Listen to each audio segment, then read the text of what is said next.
My name is Amalia Danoon, and I'm the founder of S.T.E.M Braids and Beyond and the host of the Silver Bullet S.T.E.M podcast. Today, I have an amazing guest. I can't wait for you guys to meet him and to hear the interesting stories. Go ahead, James, and introduce yourself. Hey, Amalia, good afternoon. I'm James Peterson. I am the Small Business Ambassador at M&T Bank. Very happy to be here. Okay, thank you. Thank you for joining me today. Okay, so go ahead and tell me about yourself and our viewers about your S.T.E.M background and where you are today. All right, so I started out in the engineering space, right? So where I am today, you would have no idea where I started. I was actually working in a manufacturing plant, which is near and dear to my heart. We'll get to that. But I was working in a manufacturing plant. That particular company up in Philadelphia paid for me to go to Penn State to study engineering. I eventually made my way through the union shop and into management and into the engineering department. I ended up being with that company for 15 years. I was looking for bigger and better things, and I realized I was not going to find them there at that company. Ended up leaving with another engineer that was also working for the same company. And we moved into a flooring company, working for a gentleman working out of Aston, PA, who at the time was working out of his house. And we decided to go work for this gentleman. Now understand that this gentleman had offered me straight commission to come work for him. Wow. Right. So, again, I was with my job for 15 years. Right. Making good money. I had great benefits, vacation, the whole nine. I had everything. Right. Things that you couldn't dream of today. A pension and a 401k. Right. What is that? Right. You don't even have that anymore. Right. But I knew I wanted bigger and better things. And so I decided to leave my job and go work for this guy. Right. Straight commission, no benefits, no base salary, no vacation, nothing. Wow. So you can imagine the conversation I had to have with my wife when I told her that I was, I was going to leave this job and go work for this guy working out of his house. Right. So that was an interesting conversation. At the time we had a house and a couple kids and cars and everything. She was used to her vacations and and nice gifts at Christmas time. So that was a tough conversation, but we got through it. Right, we got through it. I started working for this guy, myself and my partner. We started working for him, pretty much running the company. He was able to step away because we were doing everything. Wow. Eventually, we were doing so well, we were growing the company that we decided to buy it from him. He was an older gentleman, and he was ready to get out. He had been in that business for over 20 years, and it was time for him to move on. So everything aligned perfectly, and we were able to purchase the company from him in 2000. Nice. So we then at that time moved to Baltimore, and we started the moving process somewhere around 97. Oh wow. Ended up actually being in operation in Baltimore in 2000, running a manufacturing plant there, making floor tiles and grout. We started with tiles. It grew into a grout company, and also doing installation at the same time. So we got crews running all around doing installations. We got a manufacturing plant down on Russell Street in Baltimore, and things are going well. So it worked out. I took a risk, but that's me. I'm used to taking risks, right? No risk, no reward. So we're running, and things are going well. In 2011, the manufacturing company was sold. In 2013, I licensed the installation side of the company to a company in Delaware. So now I'm trying to figure out what I'm going to do. And I become a S.T.E.M not a S.T.E.M, a SCORE mentor. If you're familiar with SCORE, retired executives. Yeah. Right. I wasn't quite retired. I was doing some sales contracting work for some materials manufacturers, and did a little stint with Lowe's and stuff like that, trying to figure it out. But then 2015 came around, and the Freddie Gray incident happened in Baltimore. mayor's office reached out to me and asked me to fill a position that they had for an outreach coordinator, go into these neighborhoods and work with the younger people and the people in the neighborhoods about starting businesses, right? And in turn building equity within those neighborhoods, because if you have that equity, you know, you have a stake in it, right? You're less likely to let anything happen to it. So in doing that and doing all kinds of different things and finding funding and resources to help folks build and grow their businesses, the projects got bigger and bigger. I needed a partner. I reached out to M&T Bank. They said, hey, you know, well, I had always banked with M&T Bank, so I had a good relationship with M&T. And they said, yeah, we'll partner with you and we'll fund this project. These projects. And so I partnered with M&T for a few years, and eventually M&T had a position open. They said, hey, you know, we'd like you to come work for M&T. And that may sound strange, right? I know that when I was first considering working for M&T, I'm thinking, you know, wait a minute, you know, first I worked for myself for so long. I didn't know if I'd be a great employee, right? I could be a good employee. Right. I want to be a great employee. So I had some soul searching to do along those lines. And I said, well, you know, my background is engineering. Maybe I ought to get an engineering job. Right now, I remind you that I started with telling you I was working for an engineering company. I had left that to go in the flooring, right?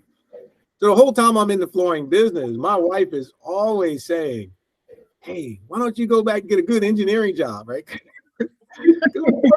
Things are up and down, right? So in those low moments." You know, and there were times when, you know, I had to take a part-time job. We had people working for us. You know, this is a crazy story. You're an entrepreneur. You know how it goes. Oh, yes. We had folks working for us, getting a paycheck every other Friday. Right. And I had a part-time job at times. Wow. Like, there were some rough times around 2008, right? And although everybody else was getting paid, there were times when we didn't get paid. Wow. Right. So in those moments, my wife would always say, hey, you know, why don't you just go finish your master's and get an engineering job, right? So now I'm looking for something to do. Yeah. And of course, my wife is like, well, you could always be an engineer, right? And I'm thinking, no, I don't really want to do that. And I was surprised because I'm doing all kinds of research, right? Trying to make this decision. And I remember reading in either the Financial Times or Wall Street Journal or something, the large number of engineers who end up in finance. Wow. Right? There's a large number. And I don't remember specifically because my son went to Cornell. I remember specifically them saying that a lot of Cornell engineering graduates end up in finance. I think Cornell and Stanford, for some reason, end up in the financial space. Right. But then you think about it, it makes sense. It's analytical, right? If you got that engineering and analytical mind, right, numbers are numbers. Yeah. Right. So it's not so far-fetched to end up in banking. So I got comfortable with it. I came on board and I've been enjoying it ever since. M&T Bank is a great place to work. And there are a lot of jobs here for those in the STEM space. Right, we have everything that everybody else has. You know, we have, first of all, analysts, right? You need that. We have risk management. We're a bank.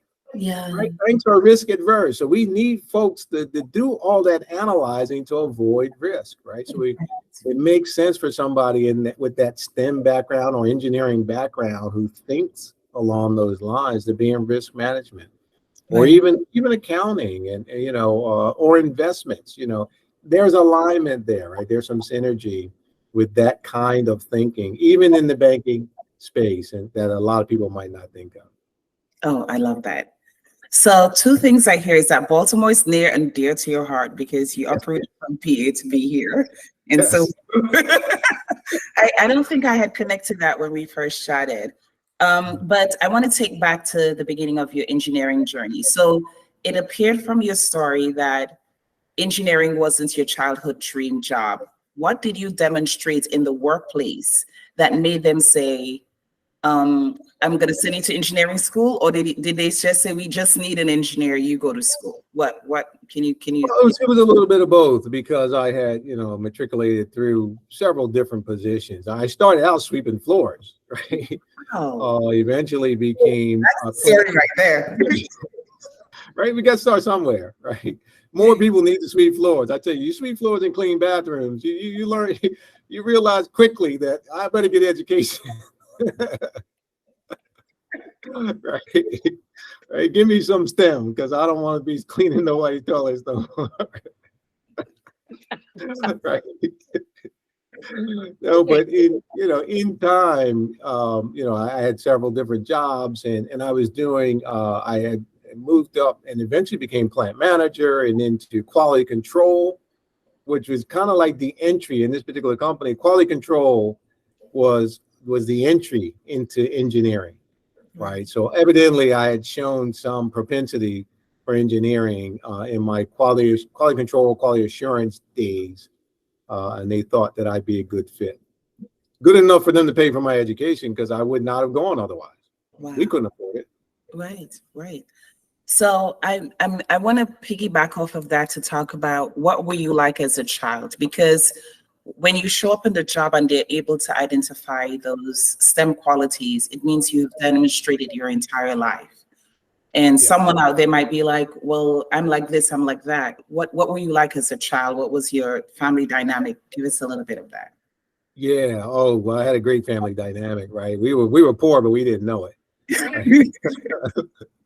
But my parents always stressed education, right? My sister and I was just us two, and they stressed education. And I was that nerdy guy, right? I'm exactly, when you think of what an engineer might look like as a kid, that was me, right? That is everything. That was me. That was me, right? All I wanted to do was take things apart and put them back together, right? I would take everything apart. I had all kinds of inventions. Inventions are my hobby. Wow. Right. I'm a huge patent nut, trademark, inventions. That's my jam. Right. So growing up, I was creating different machines around the house to do different things. And I was taking clocks apart and televisions and electronics, all my games. I would take them apart, put them back together. Sometimes they went back together correctly. Sometimes they didn't. But I needed to know how they work. Right. So I was stereotypical engineering kid. You would look at me and say, yeah, he's gonna be an engineer. Right? If you look at my childhood pictures, you would say, yeah, that makes sense. Right. Rise up. So right? How did you blossom into such a charismatic person? Oh, it's learned behavior. Trust me. When I get in my car and head home, I turn the switch off. Right?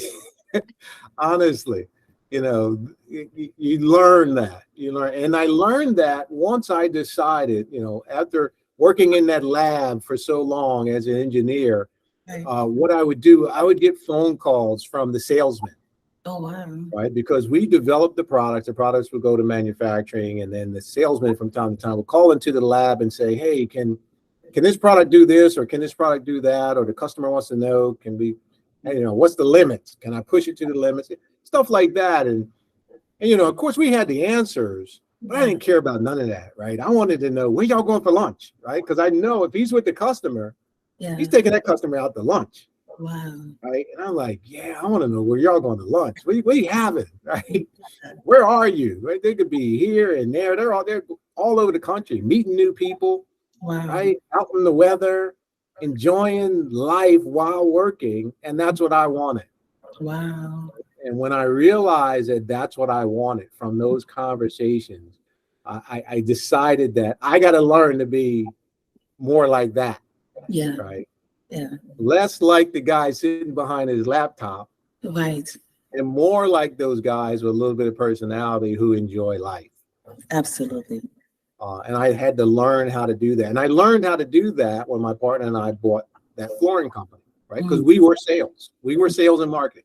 Right. We had to go out and do that. We had to meet with our customers. We were meeting with townships and city executives all over the country. And and up and down the East Coast, and automotive dealership owners and municipalities and things like that. And you have to be able to have that conversation. Wow. And be likable, right? So it's a learned trait for me.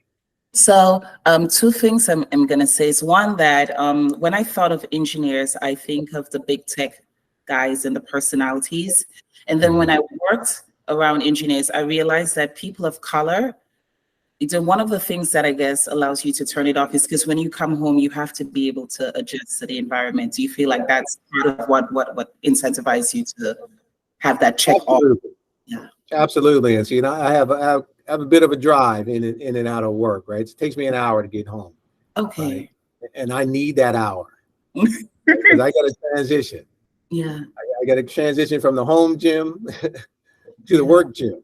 Okay. Right. Because I'm on all day. And I need that transition. I'm an introvert, so I need that downtime. I need that quiet time. Right. Because I want to be able to be on for my family too when I get home. Exactly. Right. Exactly. And sometimes it takes a little more than an hour. So I sit in the driveway for about 15 minutes. Right? And I got to make sure that I've made that transition. Wow. Because I don't want to bring this to them, because there's a difference. That's beautiful. So yeah. So I have, I'm not sure if you're familiar, but are there apprenticeship and certification programs in engineering? Because not everybody may feel like they have the apt for college or for the academic setting of college. Are there formal? I'm sure there probably are. Okay. Right. I've been out of space for a while. Right. Okay. Running a little company I had and working for a little bank called M&T. Right.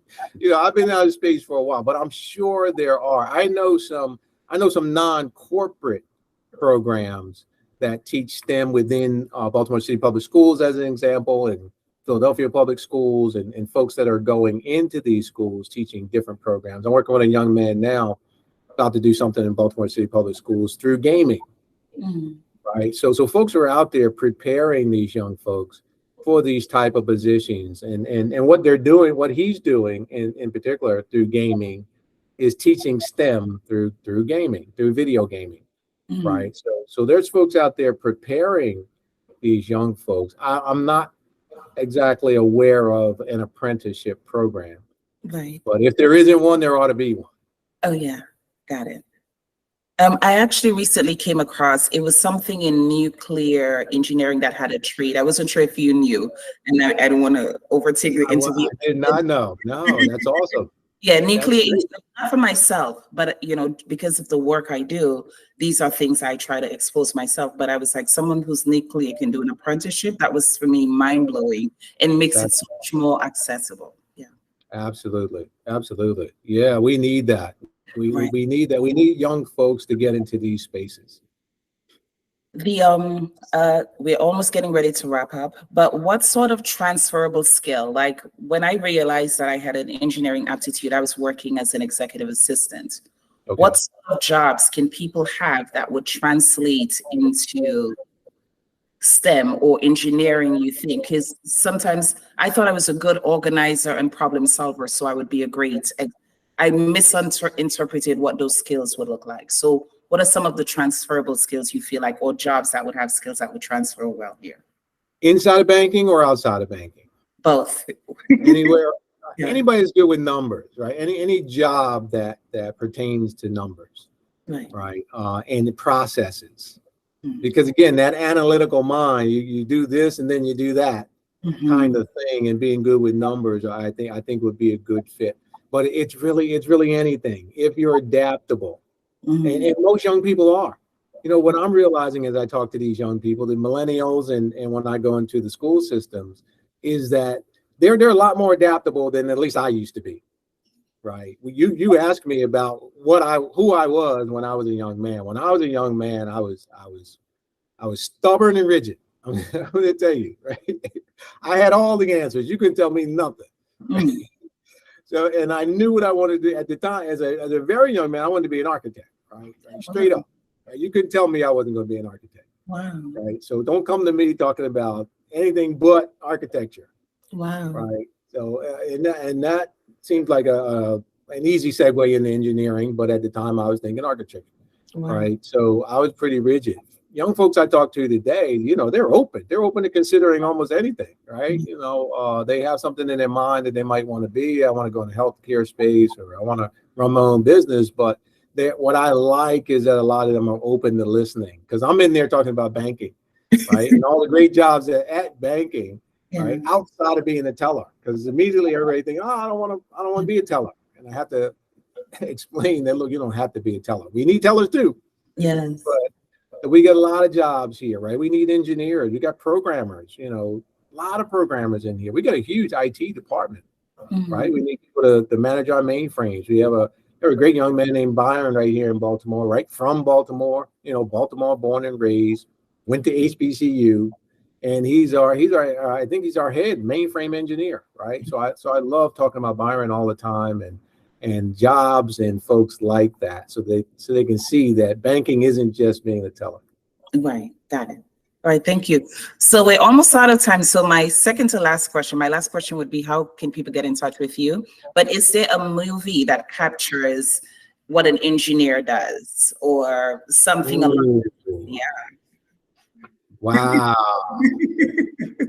Oh, you should have gave me that ahead of time, because I know there's some great ones out there. It was a part of the sign up, the questions. Was it in there? Oh man, I'm sorry I missed that. I mean, I should have done my homework. But I'm gonna tell you that a really good one is going to sound odd, is Ready Player One. Right? I don't know if you've seen that movie. But it's about gaming. Ironically, it's about gaming, but at the same time, it's understanding how gaming works, right? And the thought behind it, and the reasons for some of the decisions that are made. It's very analytical when you break it down.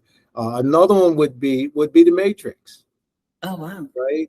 I mean, the story is one thing, but again, with my mind, I'm always looking at how things operate, what's real and what's not real. And now we're in the age of AI, right? We've been in it, but people just didn't know it, right? Yes. We're the age of AI and people knowing about it. Right. Right. And banks are taking advantage of that too. Again, I got to bring it back to the bank, right? We need folks who are in AI as well, right? Because we got to reach our customers, right? We got to learn how to work better with the customers we have, and how to reach new prospects, right? And the AI is going to play a huge part in all of that. So anything has to do with AI, and yeah, that's my two movies. Okay, I'm piggybacking off of that. When you got into college, was there a person of the underrepresented community that was in STEM that you didn't realize and inspired you in your journey? Unfortunately, no. I wish there were. Wow. It would have helped me so much, because I thought it was just me. Wow. Honestly, and I know I'm not alone. Black and brown folks, we have these conversations all the time. It would have been so much easier, because there were so many times when I said, why am I doing this? Wow. Right? Why am I putting myself through? Because again, I had a family. I'm going at night. A lot of the time I spent in school was at night after working all day. Wow. Right. And there was a period where I went to school during the day and worked at night. So either way, I was working and taking care of kids. And, so while I was at home going to school during the day, I had to come home to help my wife take care of the kids, and she's trying to work, and, and things like that. So it certainly would have been very beneficial for me if I had somebody that I can lean on, a mentor, or somebody I could look up to, even in that space. Again, the role model that I had wasn't really a role model, but the reason why I wanted to be an architect, which is very strange, again, wasn't somebody that I knew personally, or anybody in my family, or a person of color. It was because of the Brady Bunch dad, Bob Brady, on the Brady Bunch. Right. I'd come home from school and watch the Brady Bunch and say, yeah, that's what I want. I want a house like that. I want a family like that. Wow. Whatever he's doing, that's what I want. Right. And he was an architect. I love the way you answered it, because one, it shows that you can still do it even if you have no representation. And I think that that's one of the things that we miss in translation. We think we have to see someone do it in order to do it. You can be inspired by everything in your environment. And then I'm going to piggyback on the movie Ready Player One. Even though I haven't seen it, you were like, ready, I'm player one. Right. Exactly. You Exactly. became player one for yourself and to inspire others. So closing out, because I want to honor your time, tell us how someone can get in touch with you. If you don't mind, I can drop your LinkedIn in the bottom, or if you That's want the to. best way. That is the best way to get a hold of me. LinkedIn. You don't have Nice. to worry about remembering any numbers or my email address and calling me and I'm not answering because it's hard to get me on the phone. Got it. Reach out on LinkedIn, connect with me. Happy to talk to you. Okay, awesome. Thank you so much for your time today, James. You were incredible. Thank you, Amaya. Talk to you soon. Bye. Bye.